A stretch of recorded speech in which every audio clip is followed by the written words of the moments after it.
All right, Junior with Keystone RV. Today we're going to be talking about ACs, do's and do nots, the problems that you run into. After talking to Steve, he did want me to mention, especially for customers in high humidity areas, only run that AC on high, okay? You do run the chance of icing up the fins if not enough cold air is flowing over top of it. He sat me down, drew me a lot of pictures, explained it. I understand none of it because I don't understand ACs. That's why we made this video for you, because you may not understand them either. So, not enough air is apparently flowing over the cooling fins, i.e. running the AC on low. You might have ice up issues. So, run it on high, okay? High auto, high, doesn't matter, right, Steve? Yep. You give me a thumbs up. All right, so high auto, doesn't make a difference, just not low. And then follow the other tips in this video and you should be in pretty good shape. Guys, take care. Thanks for subscribing. Thank you for liking the video. If you haven't already, go do that now. Like right now. Right now. Hey guys, Junior with Keystone RV Center. Today we're going to be talking about ACs because it's about 105 degrees in this unit and we know we're going to start getting the calls here shortly. So let's go over some of the common questions we get on the phone and go over some of the mistakes that we see made. First off, these being open, okay? Let's talk about what an AC does. We'll leave these open for this demonstration. An AC removes heat from air, okay? Removes the heat from the ambient air. It doesn't actually produce cold air, it just makes the air that's in there cooler. So the problem is, as this blows out, goes up through the return vents, it's already taken some of that heat out. So it'll do a little bit at first, but long term, over trying to cool down the entire unit, doesn't really work. So we want to make sure these stay closed, so we're forcing the air through the ductwork throughout this unit, okay? That way the cool air is going to the extremities, pushing the warm air back to the middle, bringing it back, okay? Next thing, we need to make sure that we understand that it takes time for this thing to happen. We get this all the time. My AC at my house doesn't take this long.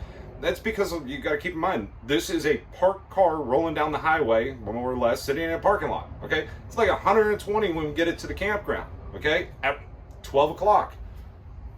It might only drop 10 degrees of ambient temperature, which means the air going in here, okay, is only dropping. Fasten your seatbelts. No. So, air going in here versus air coming out of here, 10 degrees is functional, okay? With most ACs, I'm going very general, but that is a working temperature. So if you get to the campground, it was 120 in the coach, 3 hours later, it's only 90. Unfortunately, that means the AC is working. It just takes time. Now, let's go over some of the things that people do that make it take longer and they don't realize it. First off, every single blind open. That's not helping. Get those blinds down, especially when traveling down the road even. If you're capable, if they are ones that swing, obviously that's not going to work out. But keeping the blinds drawn when you're at the campground, keeping the entrance door closed at the campground, that way we give time for that AC to work. If you have that door open, it's not going to be working as well. It may feel cooler. One of the things I used to commonly do before we had a permanent site is if I was going to the campground, I'd get plugged in, get the AC turned on, crank that thing up, get it to 65, set it at 65 degrees, and then I'd go to the all-you-can-eat buffet at lunchtime. Why? Because I'm cheap. If you didn't watch the last video, that one bit me in the butt, but this time it's actually working in my favor. Go leave the campground for a couple hours.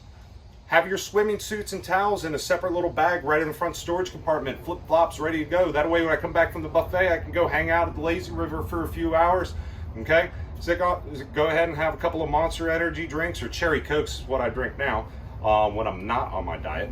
But so hang out for a few hours, give that AC time to work with the door closed, just leaving it alone.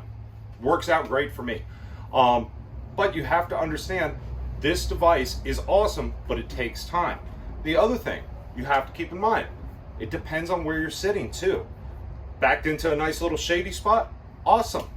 If you are out in the open with no shade cover whatsoever, it is going to take it longer to work. How long will it take to work? Depends on the temperature outside, how much is going up. There's too many variants to really nail down an answer. But you have to understand that this does not just instantly drop it to 60 degrees in an hour. So just keep that in mind when you're going out camping this summer. Got to give that AC time to work. Now that you know this, you can have a plan for, hey, we're going to get to the campground. We're not getting there till 11:30, 12 o'clock. It's supposed to be 116 degrees that day. So here's an all-you-can-eat buffet we can go to. This place got a little lazy river, or we can go down the road to the water park, get that unit cooled down nice beforehand, leave the door closed, and you'll be good to go. Questions, comments, for a question. It's way too hot inside this unit with no AC on. I was going to run the AC, but then it's too noisy. Oh, maintenance on this particular one. Filter cover comes out. Filter comes out. Boom. Wash them. Wash them, wash them, wash them. How often should I wash them? Their filters are free to wash. They're about, I'm not going to quote a price because it's, varying times right now. Filters are relatively cheap compared to the cost of the AC. Replace the filters as needed. I personally wash my filters at the end of each weekend. I'll pop the screens down, and mine actually have to pull 4 screws out, drop it down, wash the filter, and I have a second one sitting on hand. I just have one big one instead of 2 little ones.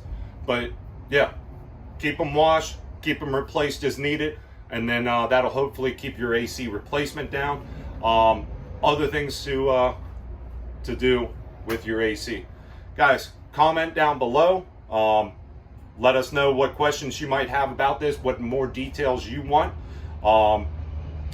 We'll try to get to them as fast as possible. God, it's hot in here. All right, we're done this video. Moving on to the next one. I got a little clicker thingy that I still am learning to use.